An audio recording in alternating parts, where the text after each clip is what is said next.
Andé à quoi c'est deux.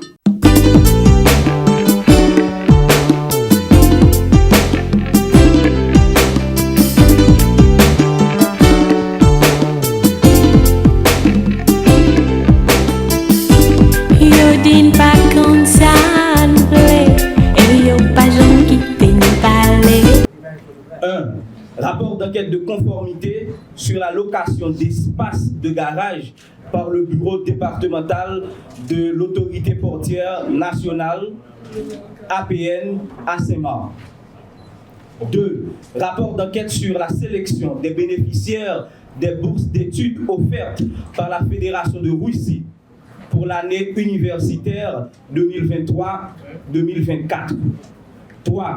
Rapport d'enquête sur l'authenticité du certificat de déclaration de patrimoine délivré par le greffier Wilfrid Elie à l'ancien sénateur de la République, Willow Joseph. 4. Rapport d'enquête partiel réalisé au Centre national des équipements CNE. 5.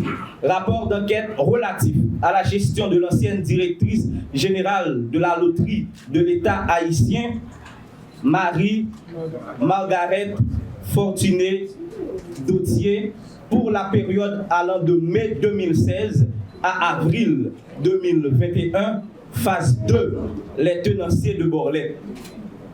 6. Rapport d'enquête sur la gestion des matériels et équipements de la mairie de Ouanamètre par le maire Luma Démétrius. 7. Rapport d'enquête sur les contrats de location de bâtiments logeant le ministère de l'Éducation nationale et de la formation professionnelle. 8. Rapport d'enquête sur le patrimoine du sénateur de la République, de l'ancien sénateur de la République, Nenel Kassi. 9. Rapport d'enquête sur les cartes de débit et autres biens du Sénat de la République. 9. Rapport d'enquête sur l'acquisition par l'Office national d'assurance vieillesse, ONA, d'une propriété fonds et bâtisses pour la somme de plus de 86 millions de gourdes devant loger une école de formation continue. Et 11, pour finir, rapport d'enquête sur les soupçons de corruption entourant les contrats de location de véhicules conclus par l'Office national d'assurance vieillesse, ONA, entre juillet 2021 et février 2023. Ces dossiers présentés ce matin ont fait l'objet de traitements minutieux qui a nécessité la mobilisation des compétences diverses, notamment en audit, en droit, en investigation financière et numérique. Il touche plusieurs institutions de l'État ainsi que des agents publics, des personnalités politiques qui avaient pour certains et qui ont encore pour d'autres le devoir et la responsabilité de gérer en digne et honnête citoyen l'argent du peuple haïtien. Ces enquêtes d'envergure concernent, entre autres, l'Office national d'assurance vieillesse, ONA, le Centre national d'équipement, CNE, le Sénat de la République, l'APN de Saint-Marc, le ministère de l'Éducation nationale et de la formation professionnelle, le ministère des Affaires étrangères et des cultes, la mairie de Ouanamètre, première phase, et la loterie de l'État haïtien. Les informations, les infractions retenues à l'issue des investigations sont des actes de détournement de biens publics, d'enrichissement illicite, de blanchiment des avoirs, d'abus de fonction, de prise illégale d'intérêts, de fausses déclarations de patrimoine, de faux en écriture publique et d'association de malfaiteurs à titre, bien sûr, d'infractions assimilées. Il va sans dire que la perte que subit l'État haïtien à cause de ces actes de corruption de ceux et de celles qui ont trahi la nation est colossale. Sur l'ensemble de ces dossiers, le trésor public a été saigné à blanc. Les pertes et les manques à gagner sont estimés à plus de 4 milliards de gourdes, soit 2% du budget national 2023-2024 et 11 fois plus que le budget alloué à l'unité de lutte contre la corruption. Je veux aujourd'hui, entre autres, affirmer que l'USCC a déjà conduit 7 enquêtes d'importance à l'Office national d'assurance vieillesse ONA, dont 5 pendant mon administration.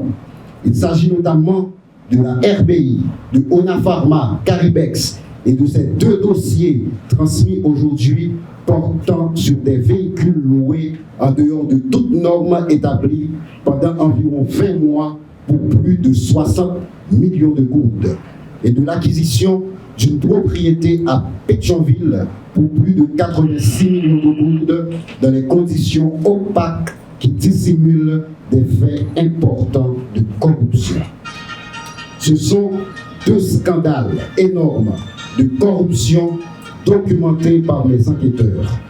Nous décidons de maintenir une veille permanente sur cet organisme social de l'État transformé en espace pour enrichir illicitement certains responsables, ceux au détriment des plus vulnérables que cet organisme est appelé à protéger. Plus que des rapports d'enquête, il s'agit de réquisitoires sévères qui établit un état des lieux absolument immonde, de l'idée dominante qui veut banaliser la corruption, qui veut imposer cette mentalité qui tente de faire accepter que voler l'État n'est pas voler. C'est une perversité, c'est un déni de la vérité qu'il faut combattre à tout prix. Ainsi donc, dans ce combat pour la survie collective, j'invite la justice à donner écho aux actes courageux de l'unité de lutte contre la corruption. La justice est l'une des pièces manquantes dans ce combat que nous conduisons avec conviction. Pour 31 rapports d'enquête acheminés durant mes 3 dernières années, durant les 3 dernières années de mon administration, seulement 2 ordonnances sont rendues par 2 juges d'instruction. Je veux à cette phase saluer les efforts qui sont constatés dans certains dossiers transmis dernièrement par des juges qui portent en eux la dignité de la fonction et qui font honneur à ce corps respectable.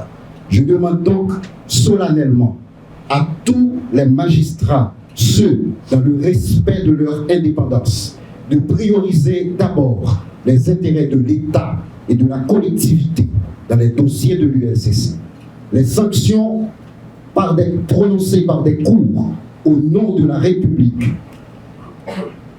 sont le remède le plus efficace pour stopper cette hémorragie qui avilit tout un peuple et qui anéantit le projet de vie de nos jeunes dont l'ultime recours est la fuite de leur terre. Chacun prenne sa part de responsabilité, que la société, que les structures organisées d'ici et d'ailleurs sanctionnent ceux qui se font complices, tant par leur inaction que par leur complicité, des corrompus et des corrupteurs. Monsieur le commissaire du gouvernement, monsieur le doyen, votre présence ici dans les lieux traduit l'intérêt que vous portez à cette cause. Vous êtes 2 grands amis de cette maison et 2 serviteurs de carrière. Toute la République attend ce signal de vous. Des choix des substituts et des juges d'instruction qui conduiront ces dossiers dépend leur avenir. Je vous invite à miser sur des magistrats honnêtes et qui maîtrisent les crimes financiers. À partir des choix que vous aurez à faire, je me ferai une idée exacte du traitement qui sera donné à ces dossiers de corruption. Enfin, chaque journaliste ici présent sortira de ces lieux avec un résumé exécutif de chaque rapport d'enquête transmis en ce jour. Il s'agit pour nous d'impliquer la presse qui fait partie du système national d'intégrité dans le nécessaire contrôle que le citoyen doit avoir sur les actes de ses représentants.